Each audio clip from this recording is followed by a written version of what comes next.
Right then, just going to take a couple of minutes out to show you the reels I've been using over the last, well, since May, I think it was, when we were actually allowed back on the lakes. These are the Cadence CS10s. I've been working with Cadence since then on a new range of rods and reels. The guy who owns Cadence, James, is a long-standing friend of mine. We've actually travelled the world together whilst working for Pure Fishing back in the day, doing product development. I used to do the Carp and he used to do the match. They're quite a well-established brand in the match sector, and they want to go over to carp fishing, and I've had the opportunity to help them do that. So, as I say, to start off with the reels, the rods are still in development. I've been using these since May in all sorts of conditions, to be honest. Started off on the island lake where, yeah, it's boat fishing, it's heavy duty fishing. I'm fishing at anything up to 200 yards range a lot of the time. When the weather whips up, I'm using 10-ounce leads, which puts a lot of strain on a reel. If there's if there's going to be a problem with a reel, you're going to find it cranking in 10 ounces of lead from 200 yards basically. I've had zero problems with them. I think they're beautiful reels.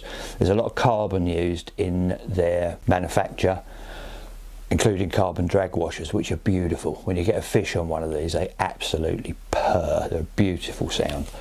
They're very lightweight, as they would be with that amount of carbon used in them. Incredibly smooth reels, and like I say, the line lay is perfect. I'm a braid user, as a lot of you that follow any of my stuff will know. Braid will show up any faults with line lay, so much more than monofilament, and as you can see from those, they're perfect. They come in two sizes, the 7500 and the 5500, just a smaller one. I've been using the bigger ones for big pit fishing, and these I've got on my sort of floater rods, and perfect for small pits really, these ones. Quick drag system, which is needed for our style of fishing, as you know. Just over turn and they're down. So not only have I used these, I say, for boat fishing in basically open water, I've also put them through their paces snag fishing, locked up tight snag fishing at range with braid, which is a very sort of testing time for any reel, all your tackle really, to be honest.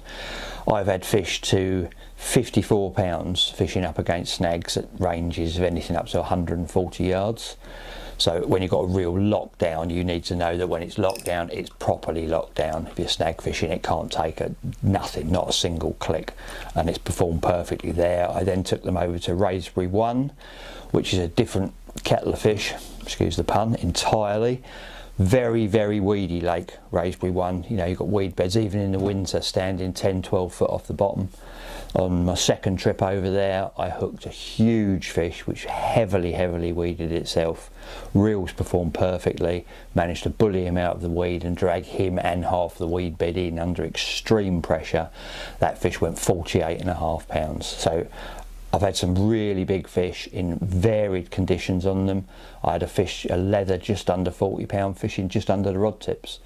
I haven't really asked them a question that they haven't been able to answer as yet. So that's where we are with them. If you are interested, you know, in upgrading your reels or changing your reels, getting new reels, whatever, there's a deal going on at the moment on these particular reels. The larger ones, well, on both is the same. It's 20% off of a single reel, or if you buy two at the moment, I think it's running for a month from now. If you buy two, you get one free. So the bigger ones, which are normally retail at around 150 quid each, if you're getting three of those, it's only going to cost you 300 quid. So if you're wanting to upgrade, now's a good time to do it, to be honest.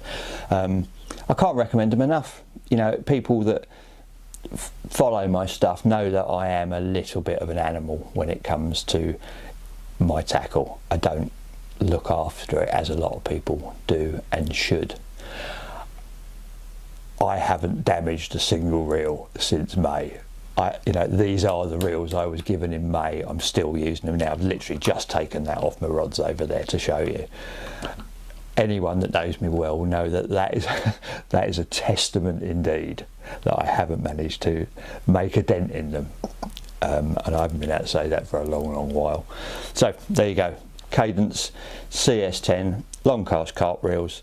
If you're in the market for an upgrade, give them a look. The link's below. Cheers.